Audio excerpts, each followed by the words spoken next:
buildings of London, to the crowded electric streets of Tokyo, to the ornate architecture of Paris. These three great cities are all rich in history and full of excitement. Join us today as we talk to someone who has had the opportunity to explore all three of these breathtaking locations and more. The Humanities Community Arts Department of New York Community College presents The New Directors, the show that introduces you to television's future writers, directors, and personalities. And now, join our host, Juan Gomez. Thank you for joining us for today's edition of The New Directors. All of the people involved with this program are students in the television production course and are directing, switching, controlling audio, operating cameras, and acting as talents for the first time today. The guests you're about to meet are students who were not in camera, are behind the scenes, working hard to bring this program to you with as few mistakes as possible. Each student will write and direct 4 different productions. This program will give you the chance to talk about themselves, the production they have completed, and give you the chance to get to know them and watch their progress throughout the semester. Our guest today is an NCC student in the film and TV production course who has had the chance to visit some of the world's most famous landmarks and locations. Now let me introduce you to our guest today, Eric. Hey, Eric. Hi. How you doing? Great. All right, Eric, so let's go to start. Sir, we know you travel around the world, great locations. Would you mind telling us about your favorites? Sure. Well, actually, I have to say London, Tokyo, and recently I just got back from a trip to Paris, and those are all, just amazing places. In London, we stayed right near the Tate Modern, which is a very famous museum of modern art. This is actually a shot right here of the Tower of London, which we walked through, which was great to walk through. A lot of history. This is Dover. The Cliffs of Dover were actually proposed to my wife. Nice. Yeah, it was probably one of the most amazing places I've ever been. And here's Tokyo. This is in the gardens there, and then this is actually the world's biggest fish market, which was pretty intense. I actually almost got run over by a person driving around some fish. Yeah, it was not fun, but at the same time interesting. This is a young man sleeping on the metro in Tokyo next to myself and my wife. And Tokyo was definitely different. It was crazy. There was just so much going on at all times. But everybody was really, really nice. Definitely the nicest people I've ever met. And then this is Paris. This is from Notre Dame. This is a gargoyle looking out at the Eiffel Tower. And here's a shot from on top of the Eiffel Tower. And that day in particular was freezing. And you could see this storm front coming in right on top of the Eiffel Tower. It was just amazing stuff. And we climbed the 700 steps to get to the second level of the Eiffel Tower, and then you have to take an elevator from that point. But it was definitely worth the climb, although it really tired me out. Bet you did. This is Versailles. This palace and the gardens were just immense. They're huge. They just went on forever. We walked for hours that day through the gardens, and they just seemed to keep going and going. Maybe covered half of the gardens in that entire day. So it was pretty great stuff. Yeah. This is shot in the Louvre. Got to see the Mona Lisa. Wow. And all. Oh, yeah. That's fun. It was definitely a great experience. Wow, I loved it. Oh, okay, Eric. So now, can you tell us why you decided to take the TV production course? Sure. Well, actually, I have a background in audio engineering. I was working for a studio in Hamden, and kind of learning the ins and outs of audio a little bit, and eventually kind of was interested in doing sound for films. And from that interest just in doing the sound for films, I gained an interest in how film editing takes place, and then just one thing kind of led to another. And I also have an interest in stop motion animation, like the Quay brothers and Ray Harryhausen stuff. Wow. Some interesting stuff. So I kind of dabbled in stop motion a little bit, which again led to film, and it seemed like a great class. Wow, that's pretty cool. So what are some of the most useful things that you learned during this course? Well, I really learned a lot. Some of the most important things I would say is composition, which is setting up a picture, framing shots in a way that's really the most effective and pleasing to the eye. One example would be using the rule of thirds, which I didn't really know about before, and that's essentially breaking up a shot into thirds. So you'll have, just imagine putting imaginary lines horizontally and vertically, and then you'd want to position your subject instead of dead center on one of the converging sections, so in the corners.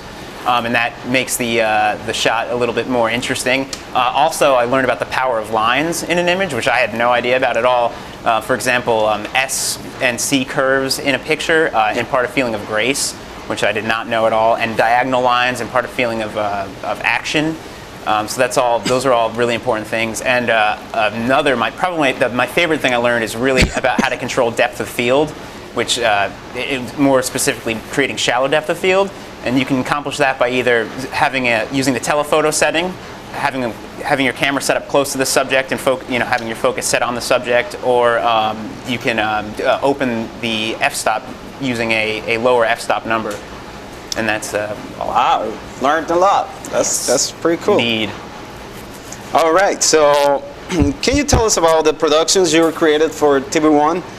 Like the Learning Project, the Action Sequence, the New England Seasonal Project, and the Orange Project. Sure, of course. Well, I'll start with the Learning Project. That one was really the kind of beginning of everything in the film class, really learning about storyboarding. And actually in this particular one, I learned the importance of really being aware of continuity. Yeah. There's a bit of an issue with the hat that I didn't notice until after the fact, but making that mistake in this learning project really helped me keep track of it in later projects. I mean, it is a learning project, so but it was it was fun to make. This is the action sequence. This one we really went over more telling a story without using any words, just telling it through images. This is where storyboarding really came in handy, and really went through and storyboarded every single shot exactly how it ended up turning out. So it turned out all right. Again, still not good. Perfect, but on the way. Part of the process. Yes, it was quite a long process. This is the Fall Project. This had a great time making. Really tried to focus on the rules of composition. Yep. To really get across the feeling I was trying to portray in the shots. So this one was a lot of fun because we really just wandered around and tried to pick out what I thought would be interesting shots. And this one definitely took a lot of time, but I think it ended up turning out great. So I'm happy with that one. Wow. This is my Orange Project. This I storyboarded. It ended up being roughly 90 index cards worth of storyboard here. And I've shot at a few different locations with my friends. This one was kind of just a culmination of everything that I've learned so far in the class, and I think it shows in the movie. I think it turned out pretty great. Yeah, definitely happy with it. We made some props for it, but yeah, it was a lot of fun. All right. That looks. All right, Eric. Now I know you had one project that you felt it was your best. Tell us about a little bit about it. I think it was What was the one you selected? The Fall Project? Yep. That one I just felt like I really composed the best shots, and I also had the chance to make my own music for it, which was definitely fun and challenging to try to get. That's a plus. Get that feeling of fall, but it really just. Again, it's all about composition and this trying to use what we learned composition, and that was a Poor Man's Dissolve, which was pretty cool to learn about. Again, I tried to use rule of thirds, as in this shot here. The pumpkin's up more. This you can see is grace lines, where it's kind of the S curve there. Yep. But I've shot this over I think 2 weekends. In Norwalk and Sanford, up in. Lyme and Old Saybrook area, but I really tried to keep it interesting while still using what we learned in the class. Nice. Okay, so you mentioned the variety of things that you learned in this course. Mm-hmm. What was the most interesting and important skill that you learned and how will you put it to use in the future? Well, I would say the most important thing that I've learned was composition, I guess, because it really is the fundamentals behind anything, behind photographs and film as well, just getting that good look. I plan on putting it to use in the future by hopefully one day working on a feature-length film and really having a chance to kind of explore and utilize the different guides to good composition. Great. Everything sounds so good, man. All right. Today we got to meet someone who shared with us the experiences of some of the world's most interesting locations as a new TV director. He hopes the TV course and apply making the feature-length film. I would like to thank you, our guest, Eric, for joining us today. Thank you, Eric. Thank you for having me, Juan.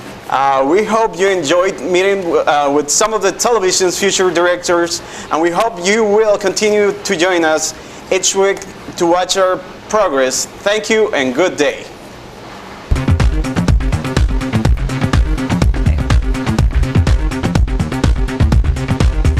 This has been The New Directors with your host, Juan Gomez, directed by Thomas Carlucci.